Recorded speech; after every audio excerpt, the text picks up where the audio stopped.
안녕하세요. 삼원북수 승강이 기능사 용쌤입니다. 이제 강의 하나당 한 달씩 넘어가고 있죠. 그래서 시간이 되게 오래 걸린 느낌이 좀 듭니다만, 일단은 콘덴스에 축적되는 에너지 할 차례죠. 우리가 콘덴스에 축적되는 에너지는 우리가 Q 이퀄 CV식을 봤을 때 이 Q하고 V는 무슨 관계예요? 그렇죠? 비례관계 됐죠. 그래프를 하나 그려보시면 여기가 가해지는 전하 QV고 여기가 모이는 전하 Q라고 나왔을 때 이렇게 비례관계가 성립하겠죠. 그래서 비례관계에 요 직선이 나오는데 이 직선의 기울기가 바로 C 값이죠. 기울기가 C가 됩니다. 그러면 우리가 요만큼을 가했을 때 생기는 에너지 양을 요만큼으로 봤으면 요 면적이 되죠. 요 면적은 요 사각형 면적의 반이겠죠. 요 면적이 바로 2분의 1 큐브와 같겠죠. 그쵸? 요게 바로 요 놈이죠. 잘 보시면. 그쵸? 그 다음에 이 Q를 적분을 해볼게. 모이는 양을 적분을 적분하게 되면 얘를 적분한 거니까 2분의 1 CV 제곱이 되죠. 이 놈이 또 이 놈이에요. 그래서 이거 식을 여러 개 외우지 마시고 일단은 어차피 시험 문제에 나온 적이 별로 없다 보니 나오면 아마 이게 나올 가능성이 큽니다. 그래서 우리가 콘덴스에 축적되는 에너지는 콘덴서는 C랬죠. 그 에너지 W 줄은 2분의 1 CV 제곱으로 먼저 기억을 좀 해두시고 나중에 보시면 코일에 축적되는 에너지가 또 나올 거예요. 이 두 개를 외워야 되는데 얘는 에너지 캔 또 나올 겁니다. 요것도 역시 W는 줄인데 얘가 2분의 1. 자, 나중에 C 대신에 L로 바뀌어요. 그 다음에 전압 V 대신에 전류 I로 바뀌어요. 그래서 LI 제곱이라는 식이 두 개가 있어요. 그래서 우리가 콘덴서에 축적된 에너지는 2분의 1 CV 제곱이고 코일에 축적된 에너지는 2분의 1 LI 제곱이다. 그래서 요 LI 제곱식하고 CV 제곱식하고 두 개를만 기억을 좀 해두시면 될게요. 나머지 이는 어떻게 나왔냐 그러면 어차피 여기서 이걸 넘길 때 Q 이꼴 CV를 적용하게 되면 이 식하고 이 식을 만들 수 있죠. 그쵸? 그래서 굳이 이걸 다 외우지 마시고 요 식 하나만 외운 다음에 혹시나 에너지라는 식이 나왔을 때 이걸 모양을 바꿔서 적용을 해보시면 될 거고 이 코일에 출된 에너지는 이거 하나밖에 없어요. 하나밖에 없기 때문에 다른 걸 바꿔서 나오지도 않습니다. 그래서 이렇게 좀 기억을 좀 해두시면 좋겠습니다. 그래서 우리가 콘덴 축적된 에너지는 2분의 1 CV 제곱, 코일에 축적된 에너지는 2분의 1 LI 제곱 해가지고 두 개를 좀 외워주시고요.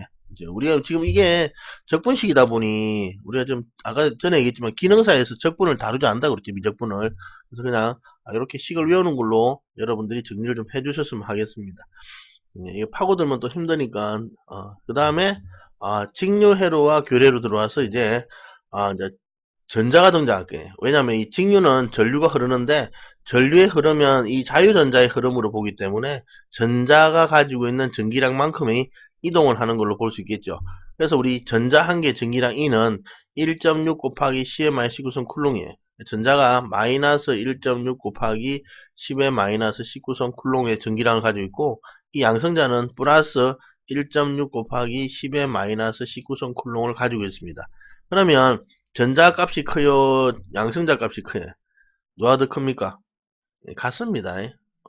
플러스 마이너스인데? 아니에요. 우리가 플러스 220V에 감전돼 가지고 사람이 죽는 거나 마이너스 220V에 감전돼 사람이 죽는 거나 똑같아.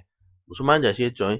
전기는 플러스 마이너스는 방향을 나타내는 거지 크기와 관계없어요. 크기는 둘 다 220V인데 마찬가지로 전자 한 개의 전기량이나 양성자 하나의 전기량은 동일합니다. 단지 방향이 다른 거죠. 얘는 플러스고 얘는 마이너스라는 거죠. 그만 다른 거죠. 그럼 이것도 외워야 됩니까? 그러면 먼저는 외우셔야 되는데 이것도 계산기가 고학용 계산기에는 상수식으로 또 들어있어요. 그래서 설명서를 좀 찾아보셔가지고 자기 계산기 어디쯤에 이거를 뺄 수 있는지를 한번 연구를 해보시기 바랍니다. 제일 간단한 건 5702S는 보통 다 어딘지 대강 알기 때문에 금방 알 수 있는데 나머지는 저도 잘 몰라요. 자, 그 다음에 전자한계 질량 역시 이것도 외우셔야 되는데 개념상 전기기능사 쪽에서는 이게 시험 문제가 있는데 승강기 쪽에서는 아마 시험 문제가 나오지는 않을 가능성이 큽니다. 그래서 참고로 그냥 보시고 요것도 그 계산기에 들어있어요. 계산기에 들어있기 때문에 요거 찾으면서 한번 같이 한번 찾아보시는 것도 도움이 될 겁니다.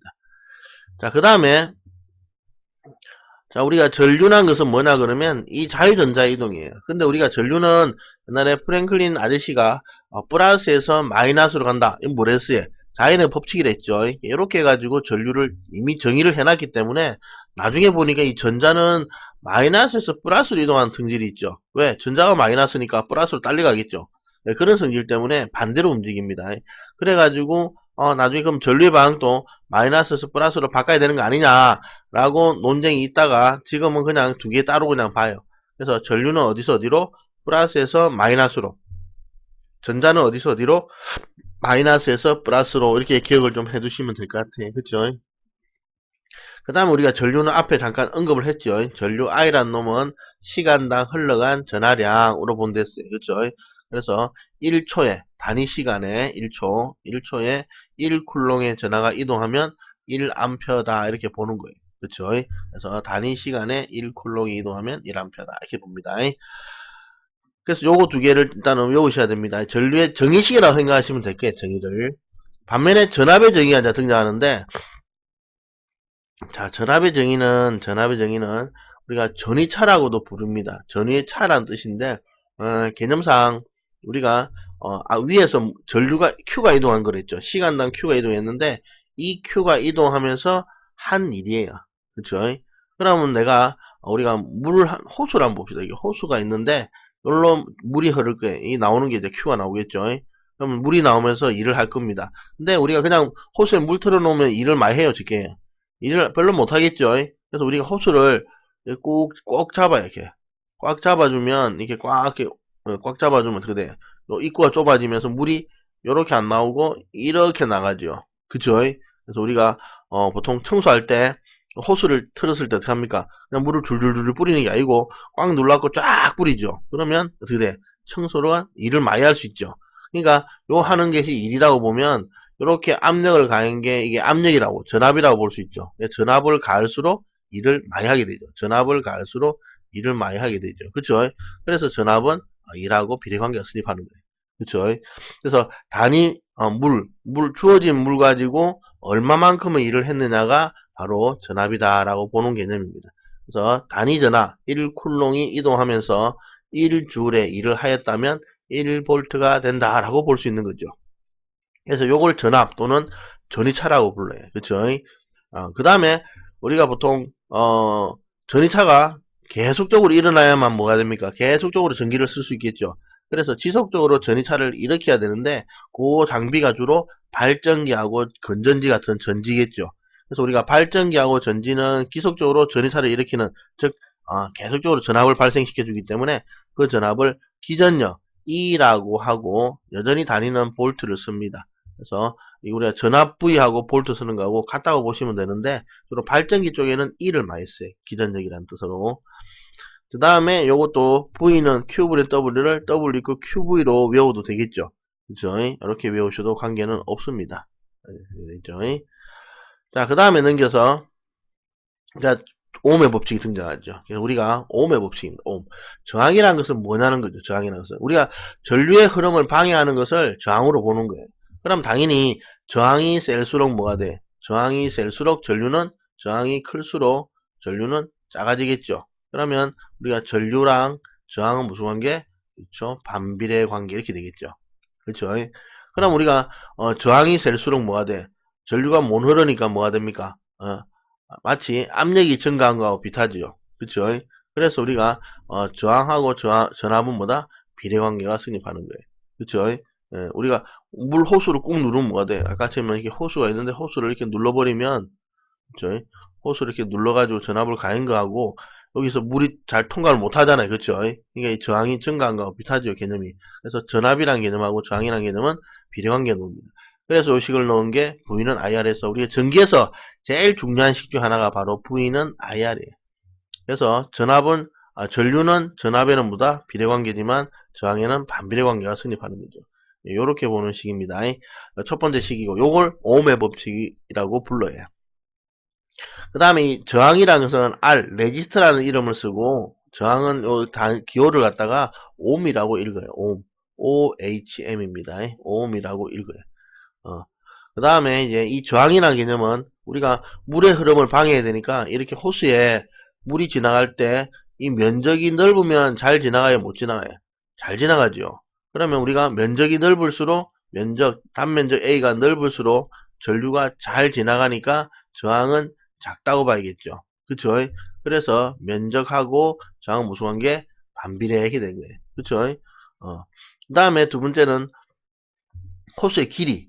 호수가 요런 호수가 있고 요걸 통과하는 전류랑 이런 호수가 있고 얘를 통과하는 전류가 있으면 어디가 잘 통과하겠어요? 이제 길이가 길수록 통과하는데 시간이 오래 걸리면서 힘이 들죠. 그쵸?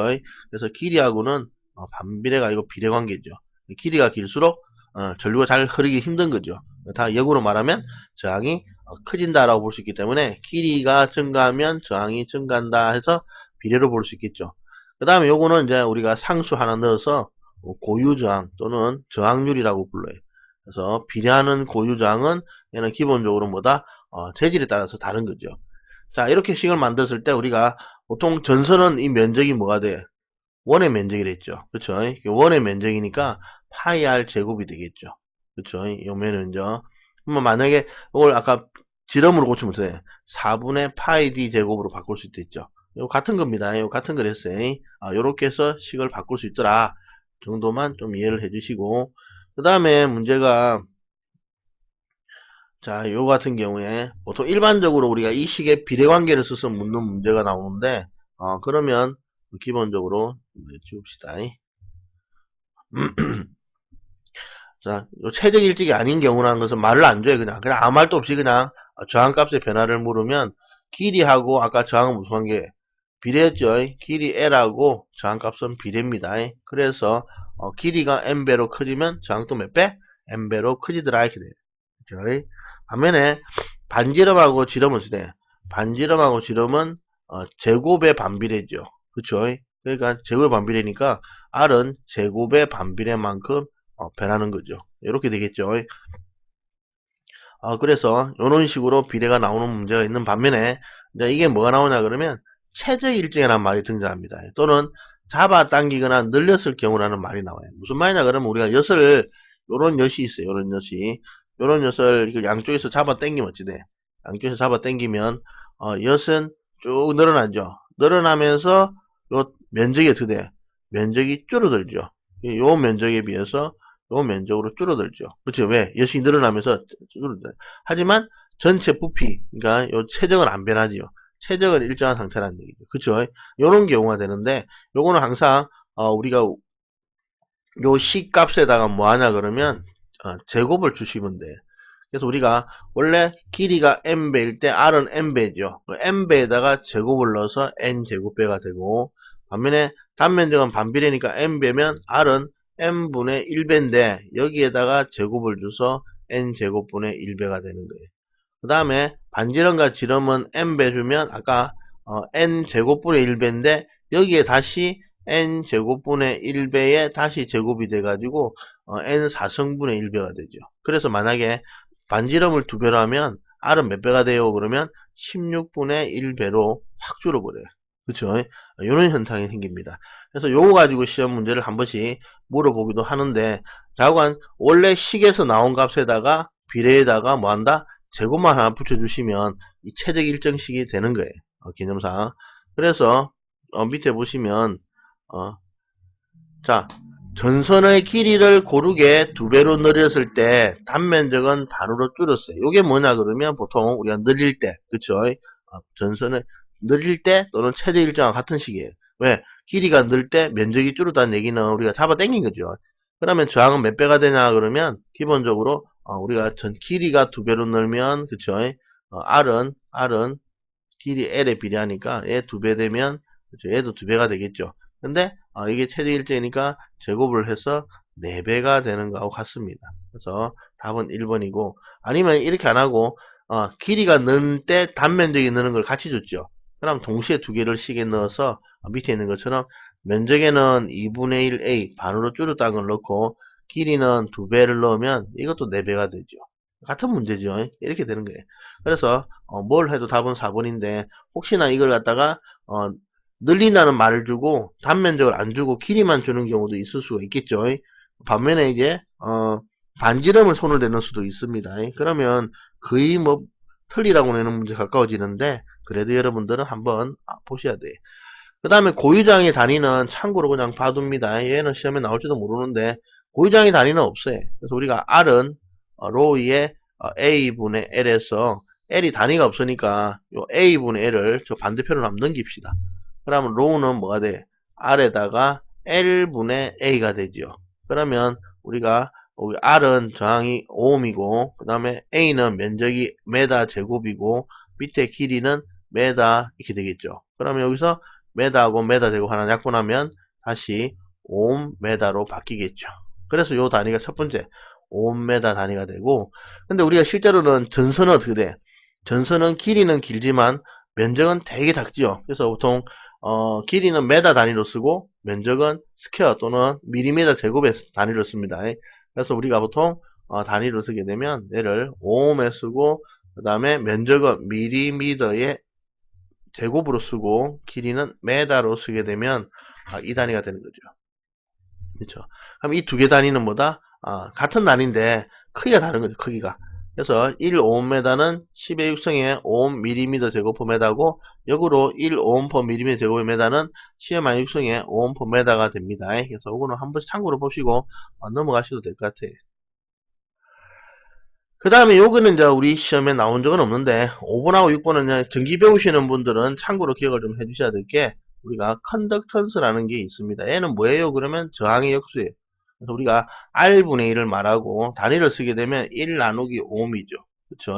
근데 5ohm이 뒤집어졌으니까 얘를 하나를 더 만들어서 ohm자를 뒤집어 버려요. 그리고 얘가 원래 이름이 OHM, ohm이었는데 뒤집어서 MHO라 읽어서 모라고 읽습니다. 그래서 이게 뭐가 되는 거죠. 단위가.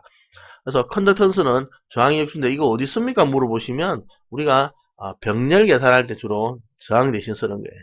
병렬에서 이걸 쓰게 되면 우리가 저항의 병렬이 나중에 나오겠는데 저항의 직렬은 어떻게 해? 우리가 저항 앞에 잠깐 했는데 저항의 직렬은 R1 플러스 R2 플러스 이렇게 됐죠. 이렇게 나가죠. 근데 저항의 병렬할 때는 우리가 R분의 1은 R1분의 1 플러스 R2분의 1 이래 쓴다 했죠. 근데 이거 갖다가 G로 바꿔버리면 G는 G1 플러스 G2 이렇게 쓸 수 있죠. 이렇게. 그러면 요 모양이나 요 모양이 같죠. 동일하죠. 그래서 저항의 직렬하고 저항의 병렬일 때 컨덕턴 모양이 동일합니다. 그래서 고농고 계산할 때 쓰기 위해서 만들어진 거라 생각하시면 되고, 그 다음에 또 단위가 하나 더 있어. 놀랍게도 이 단위 하나가 뭐냐 그러면 S를 쓰는데 이름이 지멘스예요. 독일에서 쓰는 단위입니다. 독일에 가보시면 지멘스 전자라는 회사도 있어요. 그래서 참고로 보시고, 그 다음에 이제 도전율이 등장하는데 얘는 이제 아까 고유장이 있었죠. 고유장 역수입니다. 그래서 도전율 시그마는 고유장 로분의 1이고, 그래서 우리가 당연히 로가 아까 5ohm였죠. 5ohm인데 여기 써놓고 보니까 5분의 1이 앞에 걸리죠. 야만 뒤집어서 모로 바꿔버리면 모퍼메다로 바꿀 수 있어요. 그래서 얘를 도전율, 전도율 또는 전도도, 도전도 다 같은 말입니다. 이런 식으로 이름을 하나 더 붙이는데 아직 우리 시험에 나온 적은 없으니까 참고로 그냥 봅니다. 그 다음 이제 키르호프 법칙은 시험에 나왔는데 요걸 이제 봐야 돼. 요게 이제 원래는 이거 법칙을 통해서 우리가 저항값을 계산하기 위한 기본 단위식이 돼. 그래서 우리가 제1법칙이 뭐냐 그러면 전류의 법칙입니다. 전류의 법칙은 전류가 여기 한 점 P를 기준 잡았을 때 여기죠. 요래 들어오는 전류 I1, 여기 들어오는 전류 I2에서 두 개의 전류가 들어와요. 그럼 여기가 만약에 5고 여기가 만약에 7이면 합치면 얼마다? 12가 되겠죠.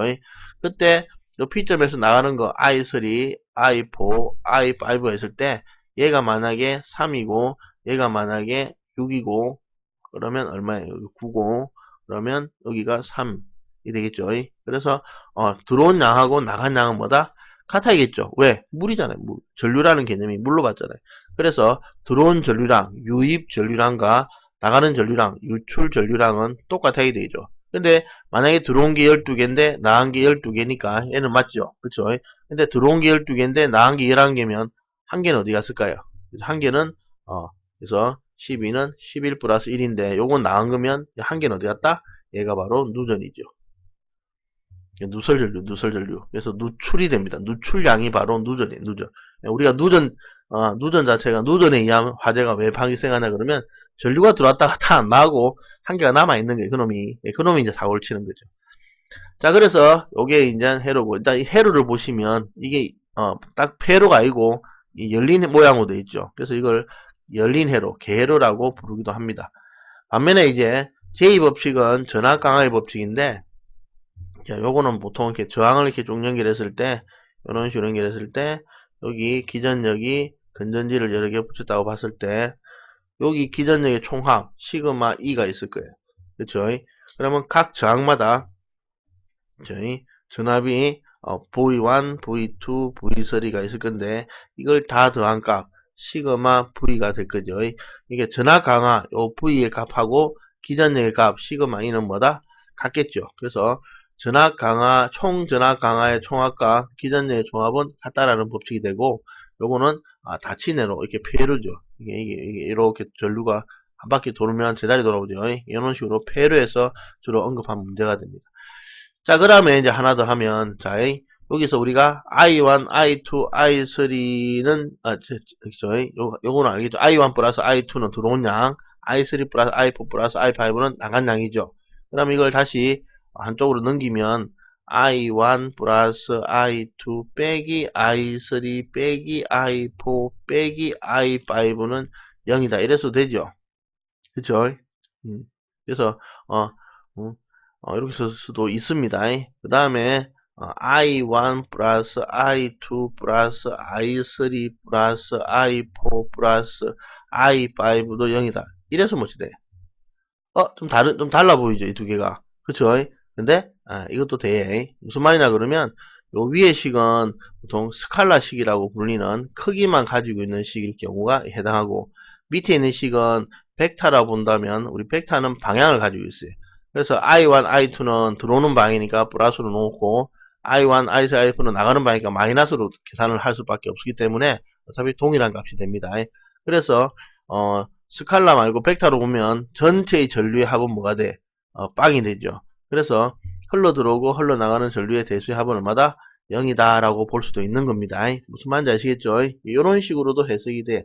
그래서 보통 이 제1법칙은 유입 전류랑 시그마 I의 인 들어온 전류랑 이거랑 시그마 I의 아웃 나간 전류의 합은 같다 이렇게 표시하기도 하고 그냥 시그마 I 총 전류를 다 더했을 경우에는 0 왜 들어온 거 나간 거 플러스 마이너스 제로니까 그쵸 이렇게 놓기도 합니다. 그래서 요 개념이 전류의 대수합은 0이다 라고 보는 거예요.